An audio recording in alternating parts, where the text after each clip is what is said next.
여러분 안녕하세요. 최신 세계 경제 뉴스를 발췌 소개하고 제 의견을 곁들이는 세계 경제는 지금 Current Issues of Global Economy 편집자 정견만입니다. 네, 3월 12일자 세계 경제는 지금 시작하겠습니다. 오늘 토픽 3건, 단신 2건, 그리고 오늘은 친구, 우정의 소중함에 관한 명언과 속담을 소개하겠습니다. 네, 오늘은 토픽을 3건 올렸습니다. 첫 번째 토픽은 미국의 2월 중 고용이 31만 3천 명이나 증가했지만은 실업률은 3.6%로 소폭 상승하고 시간당 평균 임금은 0.2% 증가에 그쳤다는 소식입니다. 두 번째 토픽은 제롬 파월 미 연준 의장이 기준금리를 당초 예상보다 더 높게 인상할 것을 시사했다는 소식입니다. 세 번째 토픽은 미 연방예금보험공사가 실리콘밸리 은행의 영업을 정지하고 폐쇄 조치하였다는 소식입니다. 네, 오늘은 단신 2건만 올렸습니다. 첫 번째 단신은 이탈리 해안경비대가 해상 난민 1,300명을 구조하였는데 금년 들어 이태리로 난민 17,000명이 유입되었다고 합니다. 두 번째 단신은 다음 주 미국 금융시장 주요 이슈 및 일정입니다. 그리고 오늘은 친구, 우정의 소중함에 관한 명언과 속담을 소개하겠습니다. 나이 들수록 친구의 소중함이 절실히 느껴지는군요. 네, 오늘 첫 토픽, Strong U.S. job growth persists. Wage inflation shows signs of slowdown. 로이터 통신 보시죠. 미국의 2월 중 고용이 예상보다 훨씬 많은 31만 1,000명 증가한 것으로 나왔습니다. 1월의 깜짝 놀랄만한 고용 증가 50만 40명보다는 크게 감소하였지만 고용 호조가 지속되고 있습니다.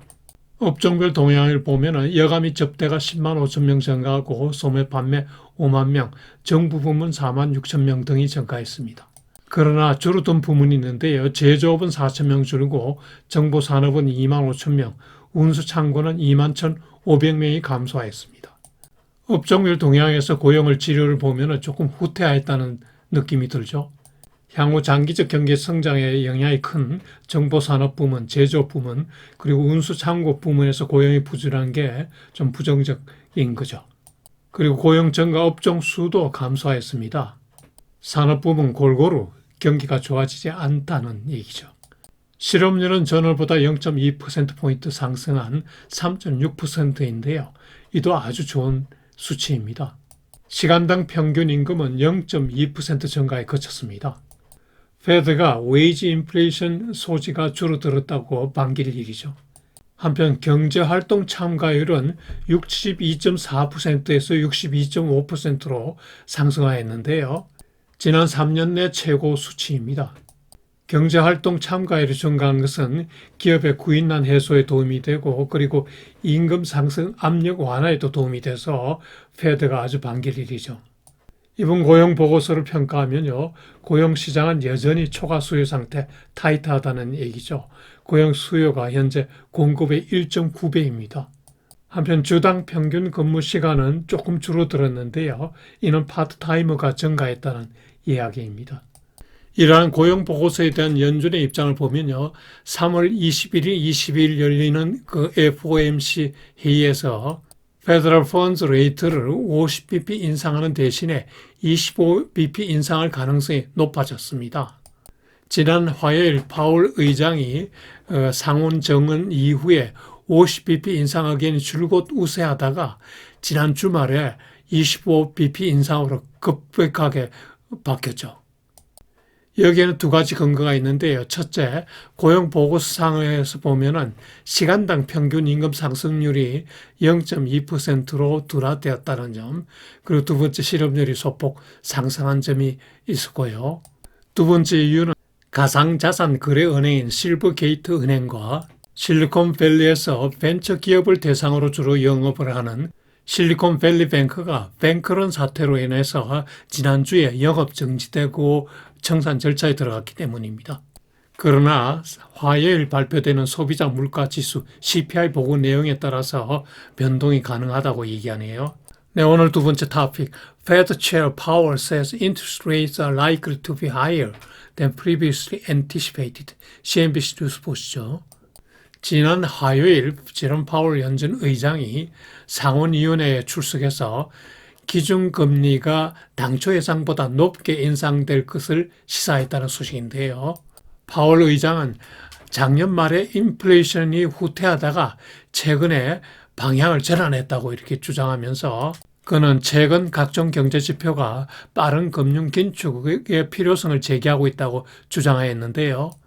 1월 고용은 53만 7천 명이나 증가했고 PC 물가는 5.4% 상승하였으며 1월 소비가 0.7%나 급등하였기 때문이죠. 이런 지표를 보면 물가 상승이 둔화될 즉 디스인플레이션의 사인이 거의 없다는 겁니다. 따라서 기준금리를 당초 예상보다 높게 인상할 필요가 있다는 거죠. 파월 연준 의장이 증언하던 지난 화요일에는 CME의 그 패드워치 툴상에 기준금리 페더럴 펀드 레이트가 5.5 내지 5.75%까지 인상할 것으로 예상되었습니다. 현재의 기준금리 4.5 내지 4.75%보다 1%포인트나 추가 인상이 가능하다는 거죠. 파월 의장이 상원에 증언한 이날 시장은 예민하게 반응하였습니다. 주식은 다우가 575포인트나 빠지는 등 급락하였고 국채 수익률은 2년물이 5%를 돌파하는 등 급등하였습니다. 2006년 이래 최고 금리였죠. 외환시장에서는 달러가 초강세를 보였습니다. 달러 인덱스가 105.3을 기록했는데요. 올해 들어 최고였죠. 달러 강세는 국제 상품 시장에도 크게 이제 반영이 됐는데요. WTI 원유가 3.99%나 하락하고 금이 1.8% 하락, 구리는 2.2%나 하락했습니다.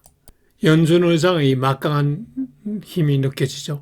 네, 오늘 세 번째 토픽, 실리콘밸리 뱅크 shut down by regulators and biggest bank failure since global financial crisis. CNBC 뉴스 보시죠.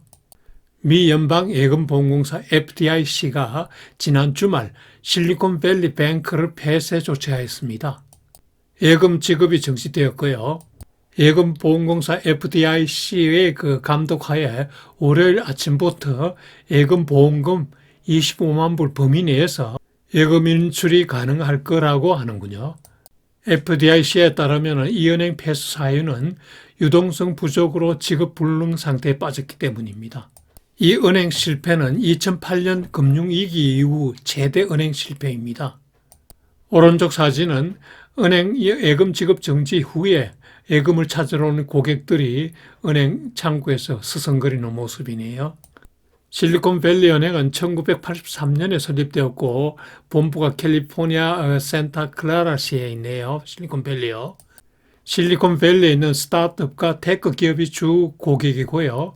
이 지역 테크 기업과 벤처 기업에게는 아주 키 플레이어 역할을 했습니다. 자산 규모는 2120억 달러니까 우리 돈으로 한 282조 원 정도 되겠군요. 예금 잔고는 1730억 달러입니다. 실리콘밸리 은행의 실패의 그 과정을 보면요. 이 은행은 스타트업 기업들이 벤처 캐피탈로부터 조달한 자금을 예치받아서 이 자금을 그 은행이 운용하게 되는데요. 벤처 투자도 하고 주식 투자, 국채 등에 투자를 했다고 합니다. 벤처 투자 활성기에 그 은행도 급성장하다가 코비드 사태와 그리고 연준 금리 인상 등으로 이 벤처 투자 열기가 감소하고 그리고 벤처 투자 실패 사례도 속출함에 따라서 은행 영업이 타격을 받기 시작한 거죠. 추가 자금 조달도 부진하고 여기다 국채 등에 투자한 투자 자산의 가치가 하락함에 따라서 결국 유동성 부족을 맞게 된 겁니다. 여기에다 그 예금주들이 특히 그 벤처 기업들이 자금을 요청하게 되고 이에 따라서 뱅크런 사태가 일어났습니다. 지난주에만 420억 달러 예금 인출이 있었다고 하네요. 목요일까지요. 금요일부터 예금 인출 정지가 되었기 때문에 늦게 찾아간 예금주들은 발을 동동 굴렀겠죠. 은행은 예금 지급 자금 조달을 노력하였으나 실패하였고 이에 따라 FDIC가 영업 정지 조치를 내릴 것입니다. 참고로 2001년 이래 미국의 은행 실패 사례를 여기에 리스트업 했는데요. 실리콘밸리 은행이 두 번째로 규모가 큰 실패 은행입니다. FDIC는 앞으로 예금자별 계좌별로 25만 불까지 지급하게 된다고 합니다. 따라서 25만 불을 초과하는 예금을 보유한 사람은 청산 절차가 끝난 후에 그 배당을 받거나 아니면 제3자 은행이 인수한 경우에 그 3자 은행에서 이를 받을 수가 있게 되는 거죠. 실리콘밸리 은행 폐쇄 조치가 시장에 미친 영향을 보면요. 우선 모기업 그룹의 주가가 폭락하였죠. 모기업 그룹은 그 매도 가능 정권을 210억 달러치 처분했는데 여기서 국채 손실이 매각 손실이 18억 달러에 달합니다. 금융위기 확산 우려 때문에 대형 은행주 주가도 급락했습니다. JP모간 체이스가 5.41% 빠지고 골드만삭스, 모건 스탠리, 웰스파고, 찰스 수압 등이 다 많이 빠졌습니다. 특히 그 다음날 지역은행과 소규모 은행 주가가 폭락하였습니다. 퍼스트 리퍼블릭이 22% 하락하는 등 많이 빠졌는데요. 예금 인출 사례까지도 나왔다고 하네요. 향후 실리콘밸리 은행 수습 처리가 어떻게 될지 궁금한데요. 우선 다른 은행으로 컨테이전 리스크가 있는지 여부를 확인할 필요가 있겠죠. 전체 금융 부문 위기로 번지지는 않을 것 같다고 월스트리트에서 전망하네요. 벤처기업 등 고액 예금자들은 정부의 구제금융 지원을 또는 타 은행이 이를 인수해 줄 것을 희망하고 있는데요. 성사되기가 쉽지 않을 거라고 하네요. 야당의 공화당의 반대는 물론 일반 여론도 별로 동의하지 않는다고 합니다. 여기에다 정부가 실버게이트 뱅크에 대한 불지원 방침을 정했기 때문입니다. 실버게이트 뱅크는 가상자산 전문 은행, 소위 크립토 뱅크인데요. 자산 규모가 110억 달러로 주로 가상자산 업체를 대상으로 영업을 하였습니다. 작년 10월에 세계 2위 가상자산 거래소였던 FTX 거래소가 이제 폐쇄됨에 따라서 큰 타격을 입게 됐는데요. 그 여파가 이 은행에도 미치게 돼서 예금주들이 그 예금 인출을 하는에 따라서 뱅크런이 일어났고 지급 자금을 마련하지 못한 은행이 유동성 부족으로 영업 정지 그리고 청산 절차까지 진행 중에 있습니다. 지난주 초에 결정되었죠. 페드 입장에서는 실리콘밸리 은행과 그리고 실버게이트 은행의 그 폐쇄 사태로 인해서 금리 인상을 완화해야 된다는 압력이 커졌죠. 3월 22일 50bp 인상 의견이 25bp 인상 의견으로 바뀌는 주요 계기가 된 것입니다. 네, 오늘 첫 번째 단신은요. 이탈리 해안경비대가 지난 주말 토요일 날 해상 난민 1,300명 이상을 구조해야 했다는 소식인데요. 시칠리 섬과 반도 등 여러 군데서 다발적으로 구조활동을 했다고 하네요. 난파 사망자도 많이 증가했고요. 이탈리아의 현 거구 정부는 난민 유입 억제 정책을 시행 중인데요. 작년 10월에 그 선거로 수상에 취임한 멜로니 수상은 난민 억제 정책을 공약으로 내세웠죠. 그 후속 조치로 구호 선박을 축소하고 난민 매매 처벌법을 제정하는 등 조치를 하였는데요. 인권단체는 정부 정책에 반대하고 있고요. 그리고 유엔은 이태리 정부에 대해서 난민 구호 활동을 강화하라고 요구하고 있고요. 그런데 금년 들어 난민 유입이 급증하고 있습니다. 지난주에만 4,000명이 들어오는가 하면은 금년 들어 총 17,000명이 유입되었다고 하네요. 오른쪽 사진은 난민을 구호한 선박이 지금 입항하고 있는 장면입니다. 코로나 사태 기간 중에 난민 유입이 감소하다가 최근에 다시 급증하고 있는 거죠. 2016년에는 최고 18만 명이 난민이 유입이 되었는데요. 2020년에 3만 4천 명으로 줄어들었다가 그 다음에 6만 7천 명 그리고 작년에는 10만 5천 명이 들어왔던데 올해는 더 급증하고 있다는 겁니다. 난민은 주로 아프리카 북부 특히 리비아 출신이 31%로 제일 많은데요. 그 다음이 튀니지아입니다. 멜로니 수상은 EU 공동 난민 해결책을 제시하였는데요. 첫 번째가 EU 국경 경비를 강화하고 두 번째로 추방과 관련해서 EU 내 협조를 하자 이런 얘기입니다.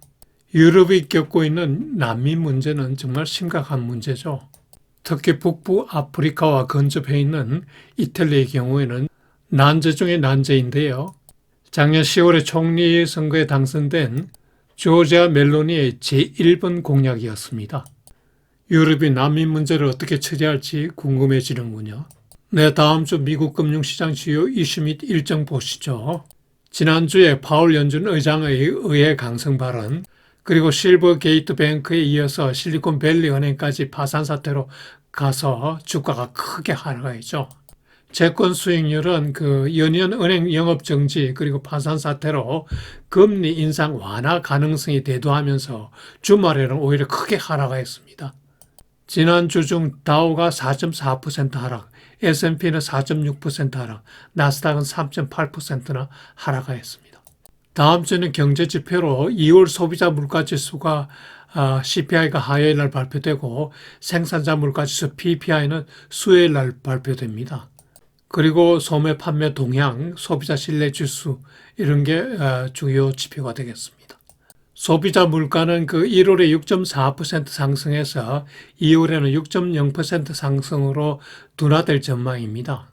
생산자 물가도 지난달에 그 0.7% 상승해서 이번 달에는 0.3% 상승으로 둔화될 전망이네요. 소매 판매도 지난달에 0.7%는 상승했던 게 이번 달에는 0% 증가로 둔화될 전망입니다. 모든 지표가 금리 인상 둔화 가능성을 제시하네요. 다음 주에 은행 경영 위험이 확산될지 여부를 잘 살펴봐야겠군요. 네, 요일별 일정은 표를 참고해 보시기 바랍니다.